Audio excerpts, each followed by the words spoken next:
You've tuned into The Mountain Gardener with your host, Ken Lane. Gardening it can be challenging, but with these simple insider tips, you'll reap huge rewards. Now, let's tune into today's Mountain Gardener with Ken and Lisa. And we are back with Lisa Lain in the studio. She comes each week with your garden questions, just what are neighbors talking about, and they've been talking.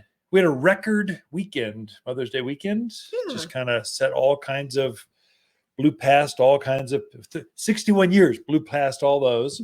So people were energetic. I think part of that's compressed season. It was cold so long, people waited, and normally they would have planted 2-3 weeks earlier, but they didn't. They planted now, and so we had it compressed. So I would agree. I'll take it either way. Either way, we'll take it. It's nice to see people out gardening, working in their yards. That's exciting. I actually like spring because you get to see all your garden friends coming back. You haven't seen them because it's like snowing and it's just cold outside. Now it's everyone's out. Yep. It's kind of, you get to see that community of gardeners. It's very tight knit.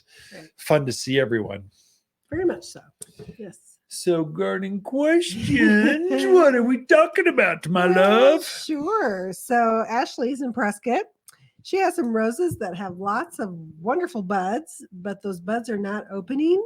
And they look kind of brown on the roses. She wants to know, by golly, what happened? How do they fix it? Make it better.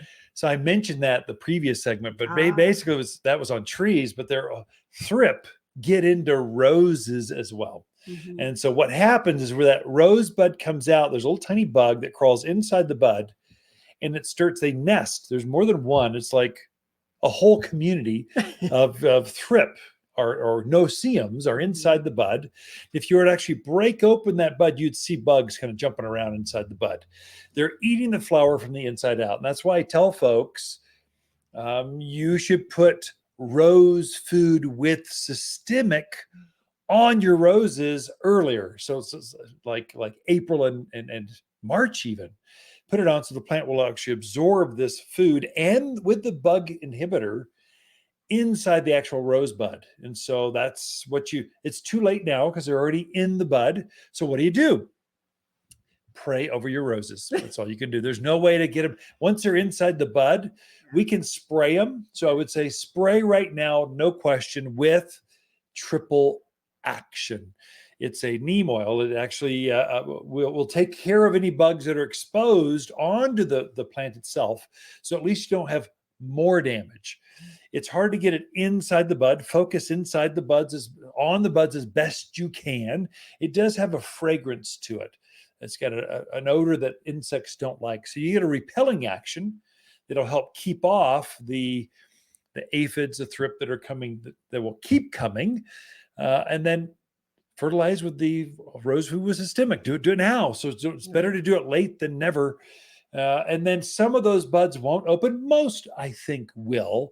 And as it opens, that damaged or that brown or black petals, they kind of float to the outside, and the inside will be beautiful. And so I think you're going to recover, Ashley. You'll be fine. But now you know for next year, prune back in March, and then right afterwards, fertilize with the rose food with systemic. And really, you're only doing that early spring because this is when this bug shows up. They don't like summer. Right. They like spring. They like the cool, long days. This is when they thrive. It'll also help you with aphids. Watch out for aphids. They're starting to show up now as well. I've seen mildew showing up too. So powdery mildew's on just the leading indicators. I think the cooler nights and the humidity have started that a little early too. Triple action, Ashley. Come in and get some right away. It'll help you with all three of those: aphids, thrip, and mildew. Yep. Okay. Next question is from Deb in Prescott Valley. She says, my neighbor has a large tree covered in purple blossoms that hang down. What is that tree? It's so Deb. Pretty. Great. So everyone's commenting on them. So they opened up last week. They always open up for Mother's Day. If you want a beautiful shade tree for years and years, for decades of Mother's Days to come, you plant purple robe locusts. That's what that tree is. So there's a big tree out there. at all elevations. They've probably been blooming longer over in the Verde Valley, that side of the hill, the Sedonas, Camp Verdes, those areas. That's purple robe locust. And over here, this side of the hill, a little bit higher elevation, they just opened a few days ago. And so those are, it's got a wisteria kind of flower that hangs down about a foot, 8 inches or so. And the tree is just covered. And it will bloom like that for darn close to a month. And then it's just this beautiful shade tree up to about 35 feet tall, about 20 feet wide. And then locust, anytime you hear the word locust, locust is a great tree for here.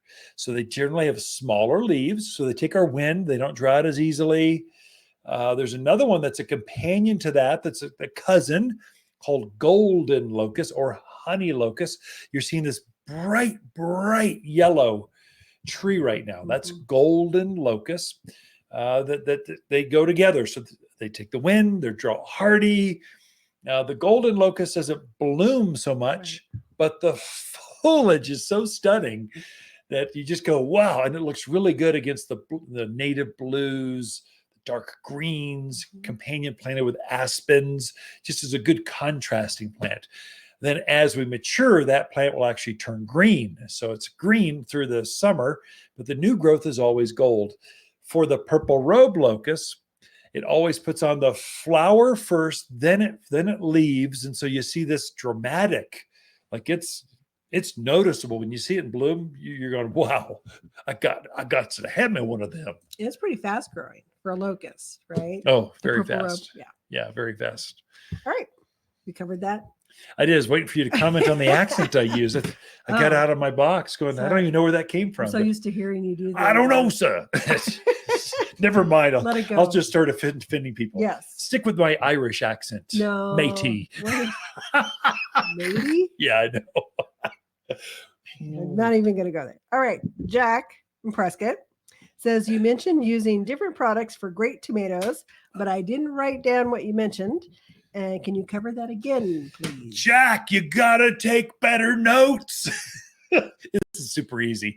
And there's a YouTube on that. I just shot one on our YouTube channel, and go take a look, or type in tomatoes in our website, watersgardencenter.com. There's a search bar, type in tomatoes, probably the handout and the video will show up. So that's a repository of all garden content that we produce here. So Jack, it's an easy way to go back and take a look. So for those of you that are driving down the road right now, if you're note takers, pull over, pull up the notebook, take notes. Otherwise, just go to the website, watersgardencenter.com, type in tomato, it'll pop right up for you. But here's what it was. So whenever I am planting tomatoes, just planted one yesterday morning, there are 3 things I do. 1, plant it deep. And then at the bottom of that tomato, where the roots are going to grow through it, sprinkle a little bit of Aqua Boost crystals. I wish I could show that for our video folks tuned in, but for the audio folks, visualize for me. Aqua Boost are polymer crystals that swell up and hold up 200 times their weight in water. This is going to help reduce that cracking skin, thick skins, tough tomatoes, because that's usually it's a water issue between you're watering in the morning, so things are nice and plump, and they dry out during the day, and this fruit just ebbs and flows. It swells and shrinks, and that's what causes that cracking. So Aqua Boost actually bridges or makes it more consistent with its watering, so you don't have that happen. It's a game changer. Every time I plant a vegetable, a flower, anything really, I'm sprinkling some Aqua Boost at the bottom where the roots are. In addition, I mentioned 2 products that I'm spritzing the vegetable garden with. Specifically, tomatoes and peppers are the most famous, but tomato and pepper set is what it's called here. When the plant is up to size and starting to set flowers, spritz it. Start every other week. Spritz that plant with basically fruit set or tomato and pepper set. It'll force the plant to slow down and start to set more fruit. In addition, we're famous for blossom end rot here. So that where that flower touches the fruit, it will actually rot off. And so that's almost a classic example of calcium deficiency. So there you're spritzing, again, another kind of ready to use spray. You're spritzing the plant with yield booster. Yield. I'm trying to go. What is it? Yeah. Yield booster. So yield booster and blossom set, those two things once a week, just change them off and you will have unbelievable fruit count. Larger fruits, sweeter tasting because calcium brings out the flavor of your vegetables. That's Aqua Boost, yield booster, and tomato and pepper set. There you go. Jack, you got it all. Again, check the website. We were out of time like 10 seconds ago. Ken and Lisa Lain, the Mountain Gardeners. Companion plants in May are Vining Akebia, Indian Hawthorn, Prescott Sunshine Geraniums, and Purple Robe Locusts. Incredible long clusters of purple flowers in May that look just like wisteria flowers hanging from this local bloomer. The 8-inch fragrant flowers cover the tree profusely. Super hardy and drought tolerant with a brisk growth rate of 2 feet in 1 year. It's just the perfect backyard shade tree. You'll find the shadiest trees here at Waters Garden Center, 1815 Iron Springs Road in Prescott. For a more fruitful garden, increased success in the landscape that just feels better, then tune in daily to the Mountain Gardener podcast. Subscribe through your favorite podcast streamer or visit watersgardencenter.com. Better yet, visit me directly right here at Waters Garden Center. Thanks for tuning in.